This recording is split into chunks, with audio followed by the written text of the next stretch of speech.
Good morning friends, आप सभी का स्वागत है हमारे यूट्यूब और Facebook page Tarun ji class में। आई होप आप ये वीडियो ज़रूर देख रहे होंगे और देख रहे होंगे ना तो अंत तक ज़रूर देखें, क्योंकि स्पेशल क्लासेस है जनरल नॉलेज के लिए, चाहे वो एसएससी जीडी हो या एसएससी या मध्य प्रदेश के एग्ज़ाम या पूरे इंडिया में किसी भी गवर्नमेंट जॉब के लिए आपने अप्लाई किया हो तो इस वीडियो को अंत तक ज़रूर देखें, आपका जी के बड़ा स्ट्रॉन्ग हो जाएगा। तो फिलहाल यदि नए हैं तो पेज को फॉलो और चैनल को सब्सक्राइब कर लें और वीडियो को लाइक शेयर ज़रूर करें। मिलते हैं, चलते हैं हम अपने इस पीडीएफ की ओर। क्या है इस पीडीएफ में खास विशेषता? तो यहाँ पर हिस्ट्री के और बहुत सारे अन्य सब्जेक्ट के क्वेश्चंस को हम यहाँ कवर करेंगे। देखते हैं इस पेपर में क्या क्या है। तो यहाँ तक हमने कवर अप कर लिया था कि ये सिंधु घाटी की सभ्यता में घर किससे बनते थे? ईंटों से बनते थे। अब आते हैं, हड़प्पा के लोग कौन सी फसल में सबसे आगे थे? कपास। यहाँ हम बात कर रहे हैं सिंधु सभ्यता के 6 बड़े नगर हुआ करते थे, ठीक है, जिसमें कहीं ना कहीं हड़प्पा भी था। तो हड़प्पा में सबसे बड़ी फसल क्या थी या सबसे आगे जो फसल थी वो थी कपास। हड़प्पा की सभ्यता की खोज सर्वप्रथम किसने की थी? तो हड़प्पा की खोज में दयाराम साहनी का बड़ा योगदान है। तो ऐसा याद करना, दया दिखा दी और हड़प लिया, दयाराम साहनी ने। तो याद रहेगा कि हड़प्पा की खोज, हड़प्पा था दया दिखा के, दयाराम साहनी ने। किसने? दयाराम साहनी ने। सिंधु सभ्यता का प्रमुख बंदरगाह कौन सा था? लोथल। क्या था भैया? लोथल। लोथल गुजरात में है। जब सिंधु सभ्यता में पढ़ेंगे ना, पूर्वी डायरेक्शन, पश्चिमी डायरेक्शन, ये उत्तरी दक्षिणी, तो आपको ये सब मिलेंगे शहरों के नाम, जिसमें लोथल क्या था? एक प्रमुख बंदरगाह था।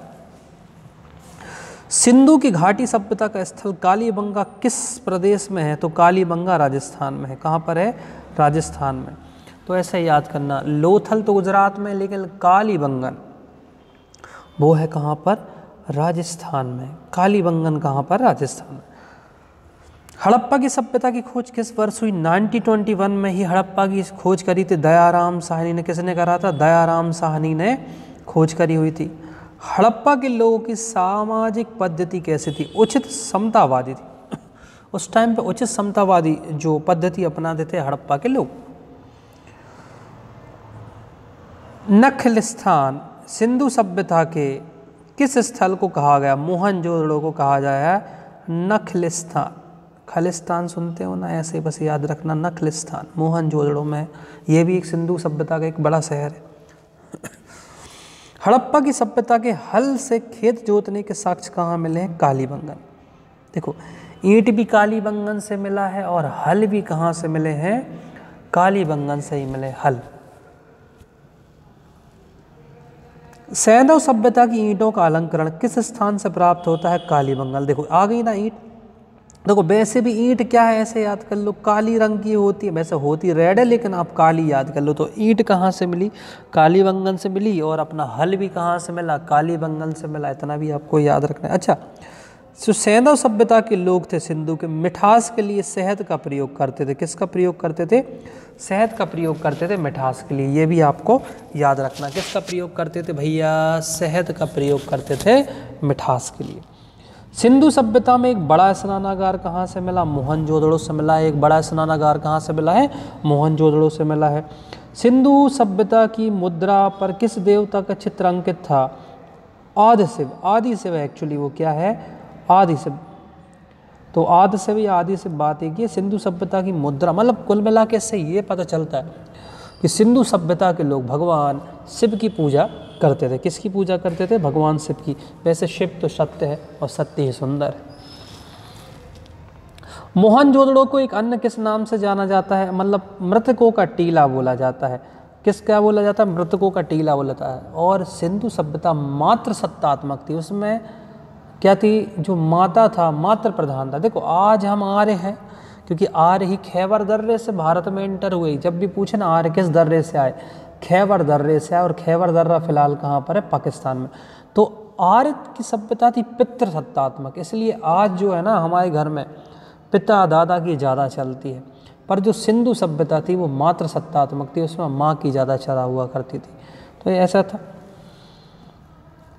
सैंधव स्थलों की या सिंधु स्थलों के उत्खनन से प्राप्त मोहरों पर किस पशु का प्रकीर्णन सर्वाधिक? बैल।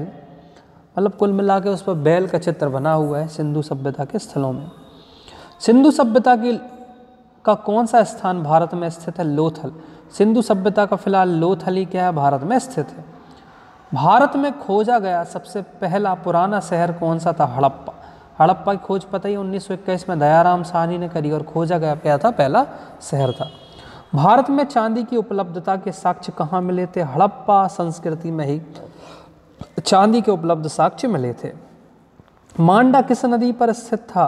तो मांडा चिनाव नदी पर स्थित था। किस नदी पर स्थित था? चिनाव। चिनाव नदी जब पढ़ोगे ना आप नदियों एक दिन मैं नदियाँ पढ़ाऊँगा, जब आपको समझाऊँगा नदियाँ कैसे क्या करते हैं। पर नदियाँ का पोर्शन बड़ा प्यारा है, जब आप एक बार पढ़ेंगे तो मज़ा आ जाएगा। हड़प्पा की सभ्यता का प्रमुख स्थल रोपड़ किस नदी के किनारे? सतलज। किसके किनारे? सतलज। तो आप ऐसे याद करो, जैसे आप धान रोपते हो ना, ऐसे ही आपने रोपण किया। किस नदी के किनारे? सतलज नदी के किनारे। किस नदी के किनारे कर दिया? सतलज नदी के किनारे। तो सतलज नदी है ना, भारत से नहीं निकलती, बहती तो भारत में है, लेकिन ये हमारे थोड़े से ऊपर तिब्बत के, जब आप मानसरोवर पढ़ोगे ना वहाँ से, तो सिंधु नदी हुई, जैसे सतलज नदी हुई, ब्रह्मपुत्र नदी, ये बहती जरूर भारत में है, लेकिन ये निकलती भारत के बाहर से है। ठीक है। हड़प्पा में एक अच्छा जल प्रवर्तन का पता किससे पता चलता है? धौलावीरा से। किससे पता चलता है? धौलावीरा से एक अच्छा प्रवर्तन का पता चलता है। ठीक है। सिंधु सभ्यता के लोग मिट्टी के बर्तनों पर किस रंग का प्रयोग करते थे? लाल रंग का प्रयोग करते थे। ये भी कई बार आया है। मिट्टी के बर्तनों पर किस रंग का प्रयोग करते थे? लाल कलर का प्रयोग करते थे। सिंधु घाटी की सभ्यता किस युग में थी? तो जो ऐतिहासिक युग है उसमें सिंधु सभ्यता की जो युग बोल सकते हैं अपन, आद ऐतिहासिक युग में इसको रख सकते हैं। ठीक है। सिंधु घाटी सभ्यता की खोज में जिन दो भारतीयों का नाम है, तो आपको दो नाम याद रखना है। एक तो दयाराम साहनी का नाम जरूर याद रखना, और आर.डी. बनर्जी का नाम भी आपको याद रखना। ये दोनों ही नेम ज़्यादा आते हैं, तो दयाराम साहनी और आर.डी. बनर्जी का नाम याद रखना। ये प्रमुख क्वेश्चंस हैं, इनको भूलने का नहीं। नेक्स्ट क्वेश्चन है, सिंधु घाटी सभ्यता की प्रमुख फसलें कौन सी थी? ये क्वेश्चन बहुत बार रिपीटेड है, तो सबको ज्यों और गेहूं का नाम जरूर याद रखना। ये दो ही सबसे ज़्यादा पहले अपन ने खोजी हुई थी सिंधु सभ्यता में।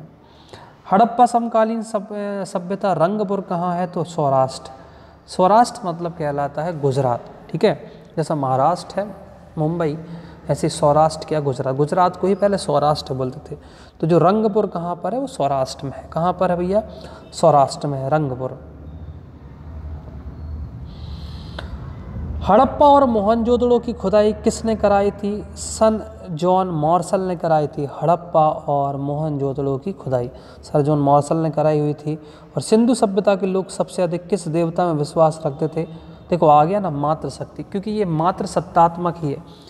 क्या है? ये मातृ सत्रात्मक ही है, इसलिए मातृशक्ति वर्ड यहाँ पर रिपीटेड हो चुका है, इतना आपको याद रखना है। हड़प्पा की सभ्यता में मोहरें किससे बनी हुई थी? ये भी कई बार आया, सैल खड़ी से। किससे बनी हुई थी? सैल खड़ी से क्या बनी हुई थी? मोहरें बनी हुई थी। किससे बनी हुई थी? सैल खड़ी से। किस स्थान से नृत्य मुद्रा वाली सतुरी की कांस्य मूर्ति प्राप्त होती है? मोहनजोदड़ो से। कहाँ से? मोहनजोदड़ो से प्राप्त होती है। और मोहनजोदड़ो इस समय कहाँ पर है? सिंध पाकिस्तान में। कहाँ पर है? पाकिस्तान।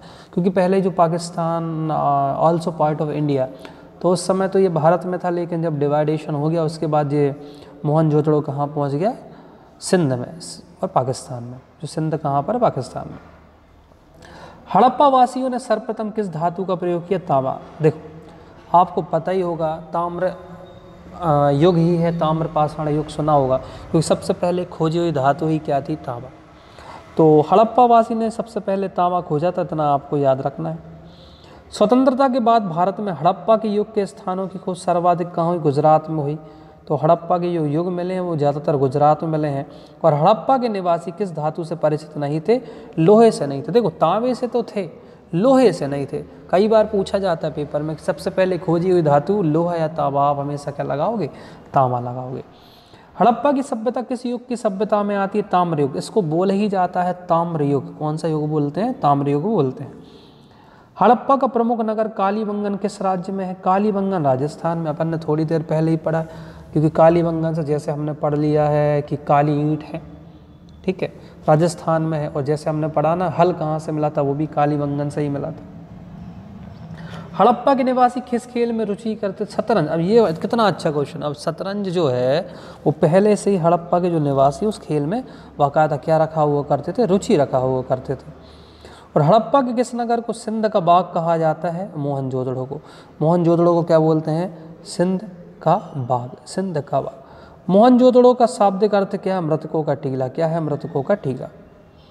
हड़प्पा के निवासी घरों और नगरों के विन्यास के लिए किस पद्धति का उपयोग करते थे? ग्रिड।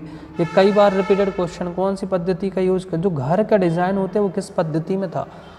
ग्रिड पद्धति। किस पद्धति में था? ग्रिड पद्धति में ये डिजाइन बनाया हुआ था। कौन सा सूफी संत यह मानता था कि भक्ति संगीत ईश्वर के निकट पहुंचने का मार्ग है? तो मोइनुद्दीन चिश्ती तो यही मानते थे कि जो भक्ति संगीत है ना, ईश्वर से निकट पहुंचने के लिए मान रखता है। भारत में सबसे अधिक चिश्ती सिलसिले किसने स्थापित किए थे? शेख मोइनुद्दीन चिश्ती ने ही सबसे ज़्यादा चिश्ती सिलसिलों की शुरुआत करी थी। महिला सूफा राबिया। देखो ये बसरा लिखा हुआ है, तो ये बसरा कहाँ पर है? ईरान में है। कहाँ पर है ये? ईरान या इराक, इन दोनों में से है। शायद मेरे हिसाब से ये ईरान ही होगा। जो महिला सूफी राबिया थी ना, वो ईरान की थी। ठीक है, तो पहली ये महिला सूफी हुआ करती थी राबिया, ये ईरान की थी। सूफी सिलसिला किस धर्म से संबंधित? इस्लाम से संबंधित है। इस्लामी रहस्यवादी आंदोलन को क्या कहा जाता है? सूफी आंदोलन कहते हैं हम। भारत में किस सूफी सिलसिले को सर्वाधिक मान्यता मिली थी? चिश्ती। किसको मिली थी? चिश्ती को हमने सर्वाधिक मान्यता दी। अजात शत्रु जो लिखा है किस धर्म को मानता था? जैन। तो जो अजात शत्रु था, अजात शत्रु, वो जैन धर्म को मानता था। और उदयन ने किस नगर की स्थापना करी और अपनी राजधानी बनाई? तो जो पाटलिपुत्र है ना, तो उदयन ने किसकी स्थापना करी थी? पाटलिपुत्र की स्थापना करती थी। अंतिम नंद राजा घनानंद को किसने पराजित किया था? देखो आपको पता है, नंद वंश का संस्थापक महापद्मानंद, अंतिम संस्थापक घनानंद, इसको हरा दिया था चंद्रगुप्त मौर्य ने, और यहाँ से मौर्य वंश स्टार्ट हो गया था। चाणक्य का अपमान किया हुआ था घनानंद ने, बस तो चाणक्य ने भैया घनानंद को फिर समाप्त करके चंद्रगुप्त मौर्य को गद्दी पर बैठाया। किसकी सहायता से चंद्रगुप्त ने राजा घनानंद को हराया था? तो विष्णुगुप्त। देखो इसमें लिखा क्या है, किसकी सहायता से चंद्रगुप्त ने राजा घनानंद को हराया था? तो विष्णुगुप्त। देखो विष्णुगुप्त या कौटिल्य किसके नाम है? ये दोनों नाम है चाणक्य के, चाहे विष्णुगुप्त बोल दें या कौटिल्य बोल दें, ये दोनों ही नाम किसके हैं? चाणक्य के नाम। चंद्रगुप्त के गुरु कौन थे? ये लिखो, लिखा भी है, चाणक्य, कौटिल्य या विष्णु, ये तीनों नेम सेम हैं। और चाणक्य का जन्म कहाँ हुआ था? तक्षशिला। एक्चुअली तक्षशिला के प्रोफेसर हुआ करते थे चाणक्य। चूँकि तक्षशिला आज कहाँ पर है, जरा कमेंट करके बताइए। तो दोस्तों आपको यदि हमारा ये वीडियो अच्छा लगा हो तो चैनल को लाइक शेयर करें। साथ ही हमारा फ़िलहाल यूट्यूब चैनल का नाम है तरुण जी के क्लास, उसको सब्सक्राइब जरूर करें। मेरे ही चैनल को सब्सक्राइब करें, ऐसे तो लाइन से बहुत मिल जाएंगे। तो वीडियो अच्छा लगे तो वीडियो को लाइक शेयर जरूर करें, एक दिल वाली बटन को प्रेस करें। मिलते हैं हम नेक्स्ट वीडियो में। आई होप आपको बड़ी मेहनत से हमने ये वीडियो बनाया है, तो अच्छा लगे तो वीडियो को लाइक शेयर करें। मिलते हैं नेक्स्ट वीडियो में, जब तक के लिए जय हिंद, जय भारत, जय महाकाल।